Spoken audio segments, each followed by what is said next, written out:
this is Lita Ford, and I heard it on the X. Hi, folks. Welcome back to Heard It on the X, the East Coast premier music talk show brought to you by Rich's Music Exchange in Hamburg or richesmusicexchange.com. Next week, we have the big Christmas preview show, letting anybody who's a musician in your family, or if you got your kids are musicians, or if you're a musician, so you know exactly what to ask for and exactly where to get it. Rich's Music Exchange, 716-646-6240 in Hamburg, or online at richesmusicexchange.com. Getting back to the action. We're doing our big protest song show. Yeah. The best protest songs in the last, probably 50 years. A top 10 list. No, actually, we've got one from the 30s, so yeah, we're going back. We are digging deep. And some of them are, I have to admit I cheated, and I went forward because I started thinking, are we playing these backwards? But no, the number one song is really, it's the right one. Mm-hmm. So we're going to go to the phone really quick, and we're going to talk to Linda in Cheektowaga. Linda, how you doing, hon? Hi, good, great. Did you have a protest song, my dear? Yes, Beach Boys student demonstration time. Beach Boys? Say it again? Student demonstration time. Student demonstration. You know what? Do you got a history on the song? I'm not familiar with that one either. Oh, yeah, I think it had to be sometime in the mid-'70s, or early '70s. It mentioned Kent State. Oh, okay, so it was right around the time of Kent State, which, there's... Yeah. On our list, we have a reference to Kent State on our list also. So, Beach Boys student demonstration time. Are you a big Beach Boys fan? Yeah, from my childhood, yes. They were my first. And this is it? This is the song you're referring to? Hang on.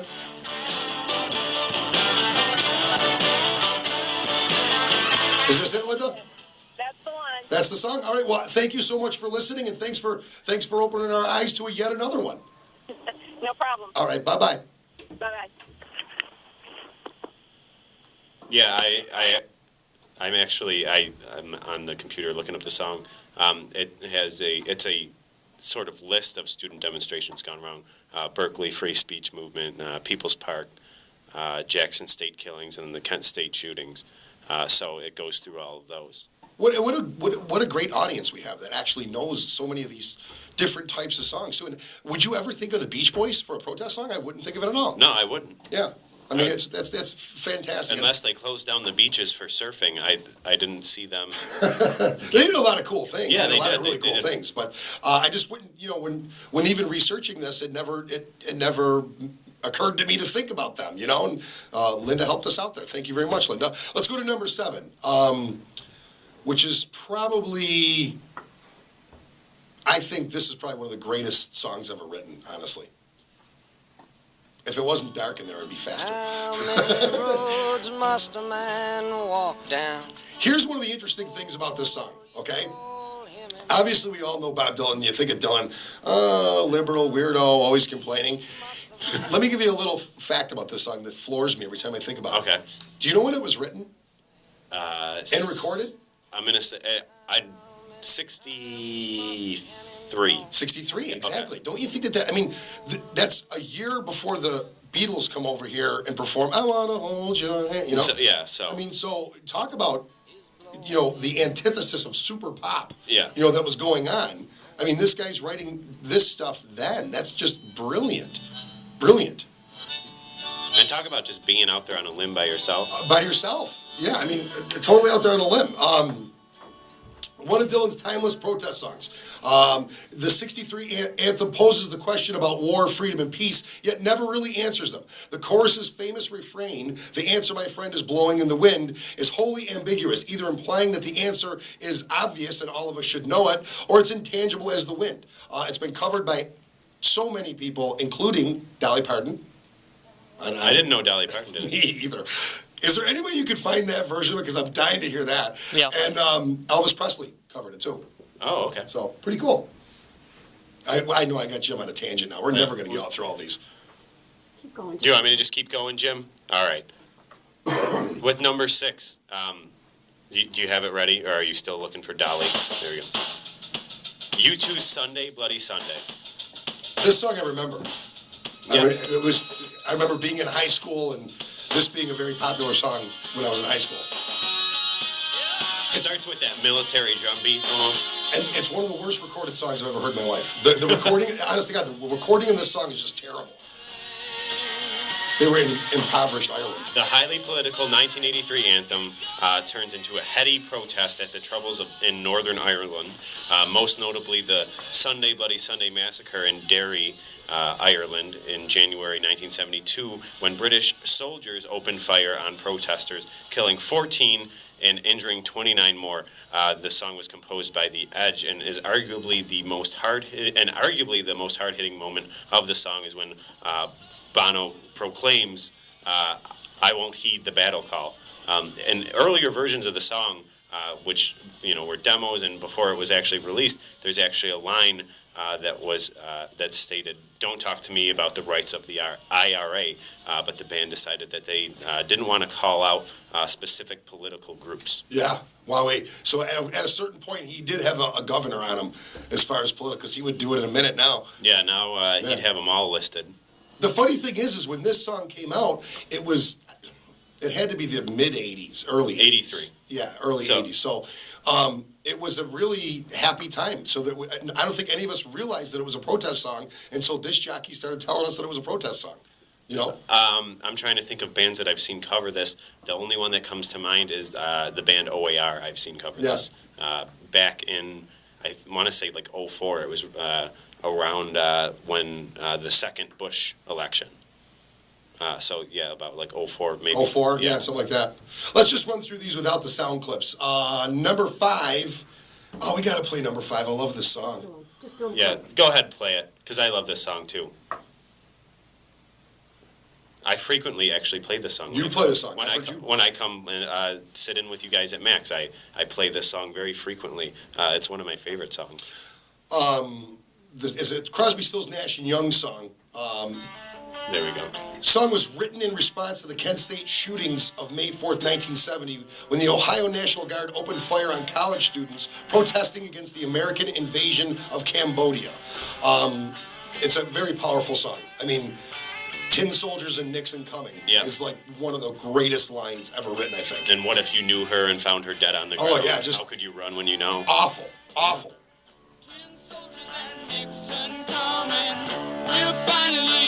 Yeah, just a really powerful song, man. This would probably be in my top 3 of my list. Yeah, I think so too. Even, I just think that the music for it, it's kind of got that grinding music almost. It's very ominous sounding. Yeah. Okay, we're going to run to the phone here really quick and talk to Chris, who has something for us. Chris, how you doing? Hi. Just calling to say what a great topic. Oh, I'm glad you like it. It's something, other than sports on the radio. It's really great. And I have the answer why there aren't any great protest songs anymore. Why? It's because most people just don't care.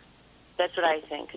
There are some that do care, a lot of the artists, but I think they're just so wrapped up in themselves, and a lot of people are, whether it's by choice or just circumstances, but there is a lot of great music out there. A lot of it doesn't get on the radio.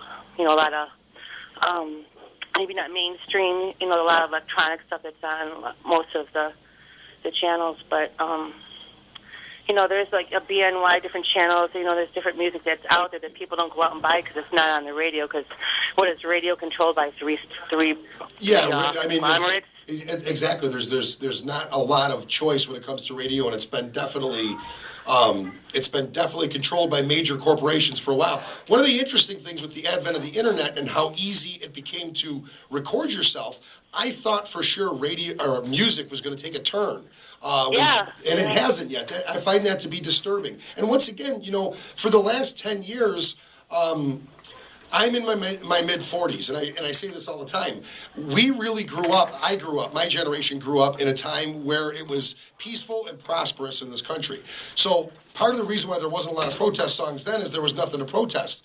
For the last 10 years, these kids that have been, 15 to 25, if it started in the early 90s, they were in their mid-teens, they're in their mid-20s now.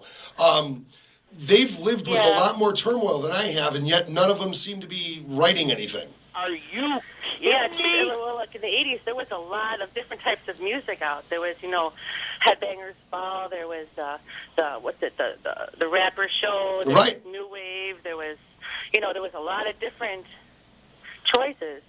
And now it just seems like it's all just being geared towards one, towards electronic type of, same beat type of music. Do you have a favorite protest song, It Chris? almost trains the listener. It trains the listener to just go along with. I heard that there was a experiment they did on mice, and they did synthetic beats, and it got them all in sync. Well, but that there's actually a lot. I mean, we're not going to cover that on this show, but there's a lot of different trains of thought that the dumbing down of society and doing things like that, both sonically and visually, have been have contributed to where we're at right now. I mean, so I know, because if you talk about conspiracy, everybody's like, "Oh no, it's a conspiracy person," but I think some of it is kind of control. Oh no, Chris, I'll talk about anything, and I'm like totally down with the conspiracy. Chris, I'm not afraid of anything. Chris, we have gotten on That's so a many. great topic. Wow. Yeah, well, I appreciate. Do you have a protest song?